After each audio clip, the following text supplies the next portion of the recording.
अच्छा, आसिफ साहब ने तो जनाब सोचा हुआ कि मैंने किसी को नहीं छोड़ना, मेरी बारी आई है, उन्होंने मैं नहीं किसी को छोड़ूंगा। अभी तक तो वो इमरान खान साहब के खिलाफ बोल रहे थे। आज जनाब chief justice of Pakistan Umar Ata Bandial साहब जो हैं उनको भी उन्होंने नहीं छोड़ा और उन्होंने कहा जी कि हम जो पार्लियामेंट है वो सॉवरेन है और वो जुडिशरी से डायरेक्टिव्स नहीं लेगी। हाँ ठीक है जी, उसी तो गल ही नहीं मननी लॉ उसकी है अदालत दी, ये कह रहे हैं जी पैन।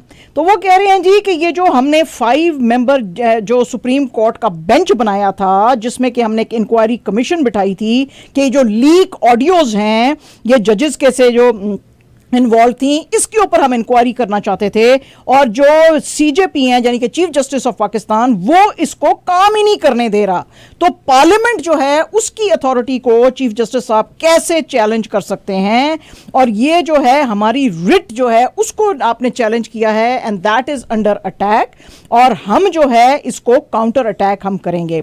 उन्होंने कहा जी कि हमने ये जो कमीशन बनाया था हम जानना चाहते थे कि इसके अंदर कौन लोग इन्वॉल्व हैं, लेकिन चीफ जस्टिस साहब ने चूंकि उसको ऑपरेशन से रोक दिया तो ये इनको मिसाल लेनी चाहिए। वो इसलिए रोका क्योंकि इन सारी चीज़ों के अंदर इनकी अपनी मदर इन लॉ जो हैं वो भी शामिल थी, तो इसलिए इनको तो वैसे बाहर इस मसले से बैठना चाहिए था। और उन्होंने मिसाल दी जी अरसलान इफ्तिकार केस की। उन्होंने कहा उस वक्त के जो पाकिस्तान के चीफ जस्टिस ऑफ पाकिस्तान थे इफ्तिकार चौधरी साहब, उनका जब बेंच एक बना उनके अंडर उनके हेड में तो वो उनको पता चला कि वो केस जो है रिलेटेड टू हिज सन है तो वो उससे अलहदा हो गए थे एज अ गुड ट्रेडिशन। तो ये मुझे लग रहा है कि हमारे पाकिस्तान की जुडिशरी में गुड ट्रेडिशन जो है उनको अबंडन किया जा रहा है।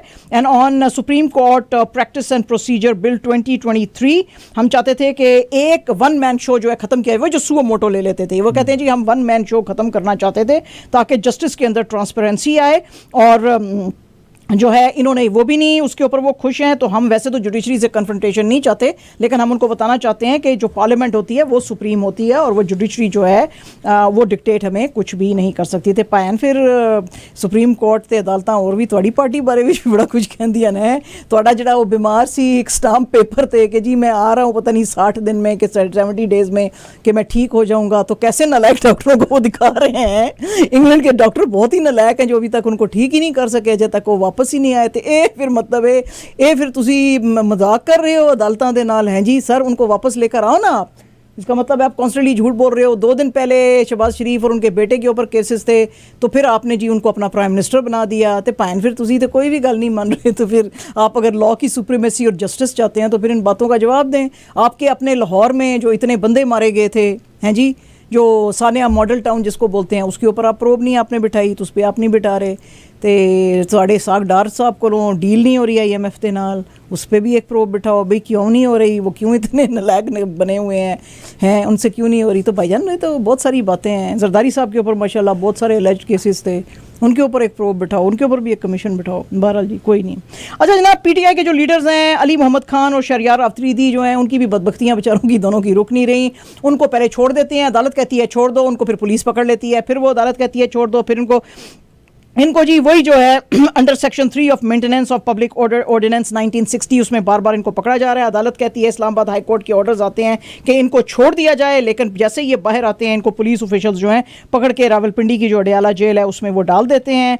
और अफसोस की तो बात ये थी कि जो शहरयार अफरीदी साहब थे वो तो अपनी बेगम के साथ भी थे, तो फिर भी उनको पकड़ लिया और उनको जो है पुलिस ऑफिशियल्स लेकर चले गए। और इनके ऊपर जो है अब जो है केसेस वही हैं, वो May 9 के जी उसको जाके अपने लीडर को सपोर्ट भी करने की क्यों सोच रहे थे, क्यों जा रहे थे उस तरफ, तो उस सिलसिले में जी इनको पकड़ा हुआ है और पुलिस कस्टडी में इनको रखा हुआ है। इसके साथ साथ आजम सवाती साहब जो हैं उनके लिए भी नॉन बेलेबल अरेस्ट वारंट्स जो हैं वो FIA ने रिक्वेस्ट जो की थी उनके लिए किए गए हैं शाया, क्योंकि उन्होंने कहा जी कि वो आज अदालत में आना था, उन्होंने इस्लामाबाद कोर्ट में तो वो नहीं आए। तो बहरहाल जी PTI के जो लीडर्स हैं उनको पकड़ा जा रहा है और जेलों में बार बार डाला जा रहा है। तो क्योंकि कुछ दिन पहले जो अफरीदी साहब हैं उन्होंने एक वीडियो का मैसेज भी दिया था और उन्होंने कहा था कि जो मर्ज़ी कर लें, हमारी जान भी ले लें, हमारे बच्चे, हमारी जान, हमारा माल सब कुर्बान है इमरान खान पे।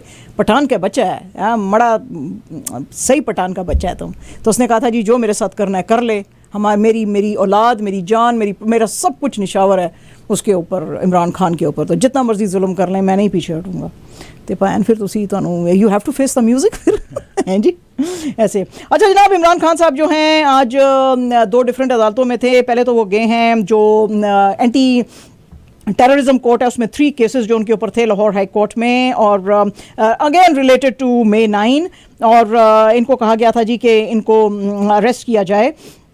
और ये जो 3 केसेस हैं उसके लिए इनको कहा गया था कि जी 100,000 आप रुपीस दें ऑन बिहाफ ऑफ एडवोकेट हबीब, और जो हैं वो ATC के जो जज थे एजाज अहमद बुटर ने उन्होंने कहा था, तो उन्होंने इनको दी, और उन्होंने कहा जी कि हमने ऑलरेडी आपको प्री अरेस्ट बेल दे दी थी इनको, May 9 को ही दे दी थी।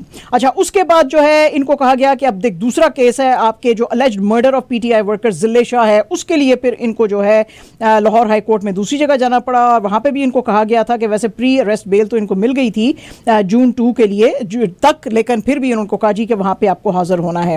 अच्छा, जिस वक्त ये अपने ज़मान पार्क से निकल रहे थे तो उससे पहले जो है अदालत में कहा गया कि जी इनकी जान को बड़ा खतरा है, तो इसलिए आप इजाज़त दें कि ये जो इनकी गाड़ी है खान साहब की उसको बिल्कुल कोर्ट प्रेमिसेस में लाया जाए। तो उसके बाद जो है वो कार में जिसमें जैमर्स लगे हुए थे उसमें बिठा के, और दूसरी जो सिक्योरिटी की गाड़ियाँ थी इनके आसपास थीं, तो उनके बीच में खान साहब जो हैं आज अदालत में आए हुए थे।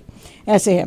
इमरान खान साहब ने कहा है जी कि मैं ये जो हेल्थ मिनिस्टर अब्दुल कादर पटेल साहब हैं जिन्होंने मेरे पे बड़े गंदे इल्ज़ाम लगाए हैं, उसके लिए मैं उनको जो है सू कर रहा हूँ, और 10 बिलियन रुपीस के लिए खान साहब ने इनको किया। आपको पता ही, हमने आपको अब्दुल कादर पटेल साहब की बात सारी सुनाई थी कि डॉक्टरों का एक पैनल है जिसने देखा है, उसने कहा जी कि ये जो हरकतें कर रहे हैं इमरान खान, लग रहा है कि ये बिल्कुल पागल हो चुके हैं, क्योंकि सही दिमाग आदमी नहीं कर सकता और इसको कोई जो है वो अब फ्रैक्चर नहीं है, तो ये ऐसे ही बहाने कर रहा है। तो इसके ऊपर उन्होंने जो आज स्टेटमेंट जारी की है उसमें लिखा हुआ है कि ये इन्होंने जो बातें जो सर्कुलेट की हैं वो रॉन्गफुल हैं, बेसलेस हैं, मिसलीडिंग है, एरोनियस हैं, मलिशियस हैं, डेफेमेटरी हैं, जो इन्होंने May 26 को अपना प्रेसर किया था, और इनको सर्व किया गया है notice under section 8 of defamation ordinance 2002।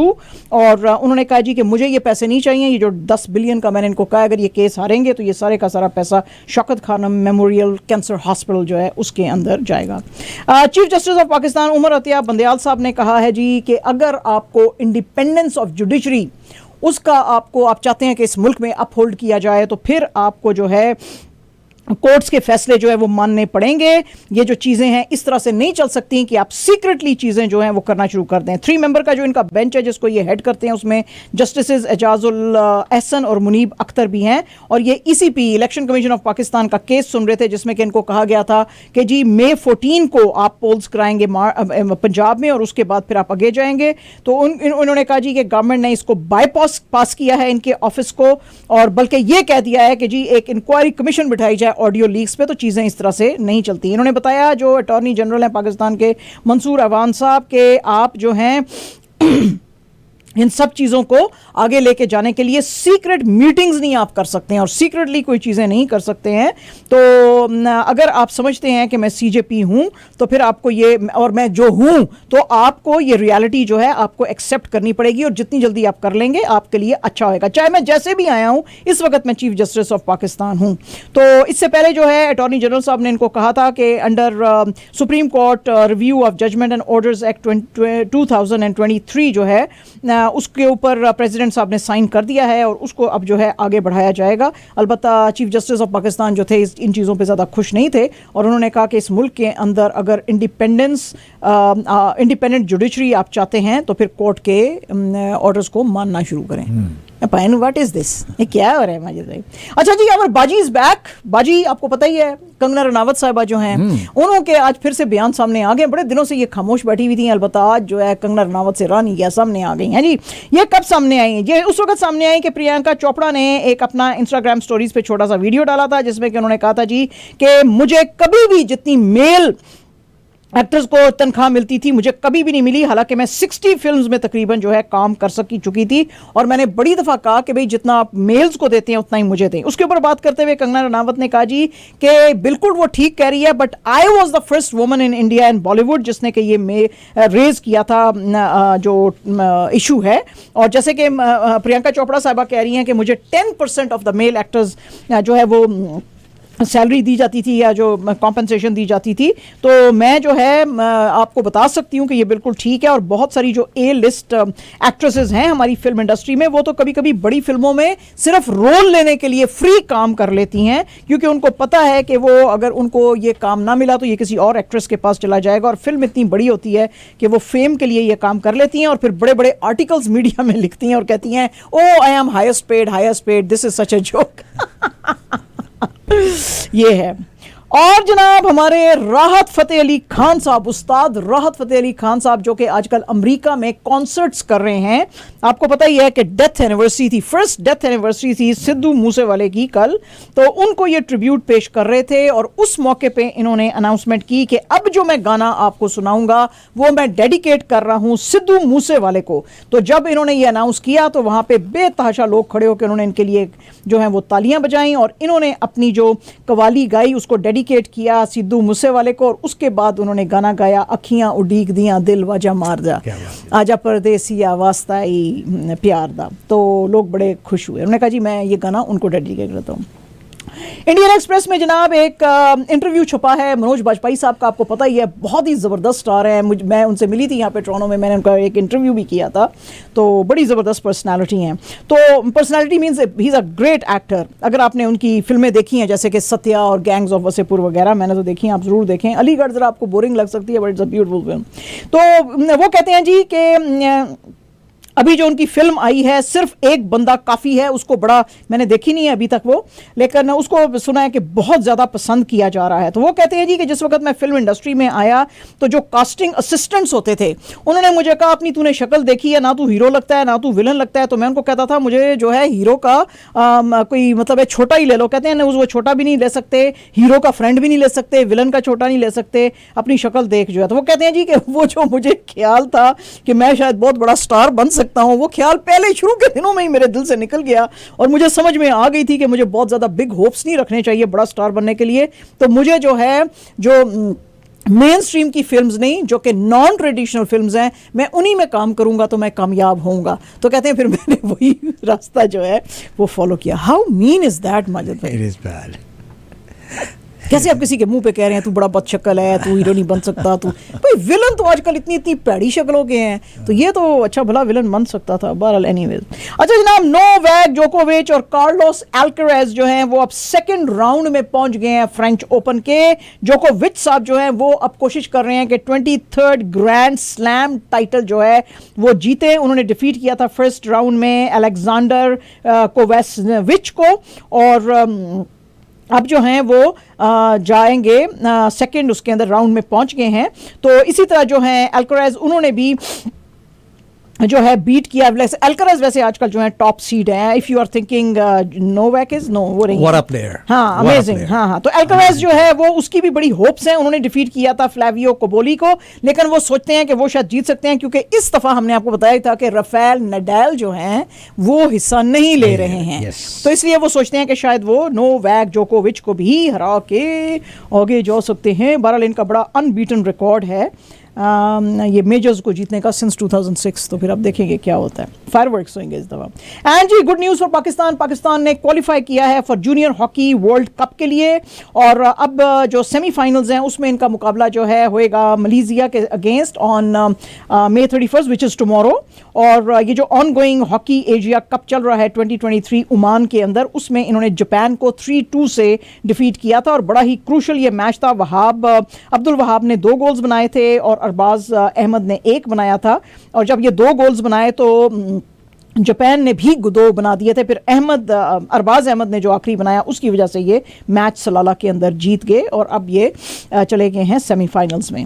Reuters की एक रिपोर्ट है जी और रॉयटर्स की इस रिपोर्ट के मुताबिक हमने जो आपको कुछ दिन पहले बताया था कि आईसीसी कह रहा है कि ज़्यादा बड़ा शेयर जो है पैहों का वो हम इंडिया को देंगे, उसके ऊपर आज जो है बहुत ज़्यादा एतराज़ आए हैं। और इसके ऊपर जो ये जो छोटी छोटी बेचारी नेशंस हैं इन्होंने कहा जी कि आईसीसी का ये जो फैसला है ये बिल्कुल गलत है और हम इसको ये जो रेवेन्यू शेयरिंग मॉडल इन्होंने 2024 27 तक का दिया है, हम इसके ऊपर बिल्कुल नहीं मानते, जिसमें कि उन्होंने कहा था अकॉर्डिंग टू क्रिक इन्फो कि इंडिया को 38.5% दिया जाएगा, बाकी 12 आईसीसी के मेंबर्स जो हैं उनको कलेक्टिवली 88.81 दिया जाएगा, और कुछ जो बाकी बच जाएंगे पैसे उनको जो 94 एसोसिएट मेंबर्स हैं वो उनको दिए जाएंगे। अच्छा, पाकिस्तान ने तो उसको पहले ही अपोज किया था। सुमुद दामोदर जो कि one of the 3 associate members हैं, वो कहते हैं जी ये जो इतनी छोटी पैसे होंगे कि ये तो हमारी नीड्स भी नहीं पूरी करेंगे और ये बड़ा डिसअपॉइंटिंग है। और इसी तरह as vice president of Botswana उन्होंने कहा जी कि ये जो ओडीआई का स्टेटस है इसके अंदर बड़ी हाई प्रोफाइल गेम चूँकि होती है, उसके लिए पैसे चाहिए होते हैं, तो पैसे अगर नहीं होंगे तो हम सस्टेन नहीं कर सकेंगे। और उसी की वजह से ये जो छोटी कंट्रीज थी जैसे कि नेपाल और थाईलैंड जो थी सामने आई थी, तो ये आप अगर गेम को सपोर्ट नहीं करेंगे और एक मुल्क को सपोर्ट करेंगे या एक क्रिकेट बोर्ड को करेंगे तो चीज़ें नहीं चलेंगी। इसके अलावा वनूतु क्रिकेट एसोसिएशन के जो चीफ एग्जीक्यूटिव हैं टिम कटलर, उन्होंने भी सिमिलर बातें कही और उन्होंने कहा जी कि ये तो जो है बड़ी आप इनइक्वालिटी आईसीसी वाले जो हैं वो क्रिएट कर रहे हैं between haves and have nots. तो जो ज़्यादा पावरफुल हैं उनको अगर आप ज़्यादा पैसे दे देंगे तो छोटे जो हैं उनका ख्याल फिर कौन करेगा। हाँ जी, तो ये आज बड़ी एंड जनाब absolutely our last news which is very very दिल दुखाने वाली खबर है, लेकिन ये देनी थी क्योंकि हिंदुस्तान के अंदर हमने आपको बताया है ये है कि बहुत सारे जो रेसलर्स हैं वो अब मोर्चा निकाले बैठे हैं और वो कहते हैं कि जी हमारी जो फेडरेशन के प्रेसिडेंट हैं, federation of wrestling federation of India के जो प्रेसिडेंट हैं ब्रिजभूषण शरण सिंह साहब, जो कि हमने आपको बताया था बीजेपी के एमपी भी हैं, उनके बारे में उन्होंने कहा है कि ये सेक्सुअल हरासमेंट करते रहे हैं अलेजली, जो कि वो डिनाई करते हैं, तो उनके खिलाफ जो है वो आपको एक्शन लेने की ज़रूरत है। बजरंग पूनिया, साक्षी मलिक और विनीश भोगट जिन्होंने के बड़े मेडल्स जीते हैं इंक्लूडिंग ओलंपिक मेडल्स, वो आज जो थे गंगा के पास जमा हुए हरिद्वार में अपनी फैमिलीज़ और फ्रेंड्स के साथ, और उन्होंने कहा जी कि या तो हम ये अपने तमाम मेडल्स जो हमने कॉमनवेल्थ में या ओलंपिक्स में जीते हैं हम ये गंगा के अंदर फेंक देंगे, या फिर हम उस वक्त तक फास्टिंग करेंगे जब तक कि हम सबकी डेथ नहीं हो जाती। तो जिस वक्त ये वहां पे पहुंचे तो और भी बहुत सारे लोग आए, तो उन्होंने जिस वक्त ये अपने मेडल्स फेंकने वाले थे गंगा में तो उन्होंने उनको रोका और उन्होंने कहा कि आप अभी ये ना करें। तो अब इनको जो है नोटिस दिया गया है फेडरेशन को कि अगर आपने ये जो है कुछ 5 डेज के अंदर एक्ट ना किया इनके अगेंस्ट तो हम यही करेंगे। एग्जैक्टली वहाँ पे बहुत सारे जो इनके कॉलीग्स जमा हुए थे उन्होंने जो है वो भी बड़े नारे वारे लगाए, उन्होंने कहा जी न्याय दो, यानी कि जस्टिस, गिव देम जस्टिस, तो न्याय दो। और बहुत बड़ा क्राउड यहाँ पे था, जाहिर है ये सारे गोल्ड मेडलिस्ट हैं और बड़े मेडल्स इन्होंने जीते हैं और भी गेम्स में, तो सारे लोग इनको देखने भी आए हुए थे। तो ये आज इन्होंने जी धमकी दी है और उन्होंने कहा जी कि धमकी नहीं है ये, they will do it। हाँ, they will do it। हाँ जी, हाँ जी, क्योंकि वो अपने मेडल्स घर से लेके ही आए हुए थे। हाँ, वो लेके ही आए हुए थे और वो फेंकने लगे थे जब लोगों ने उनको रोका। उन्होंने कहा भी जरा ठहर जाओ थोड़ा, तो वो अब ठहर गए हैं। तो अब उन्होंने कहा जी 5 डेज के अंदर एक्शन लें।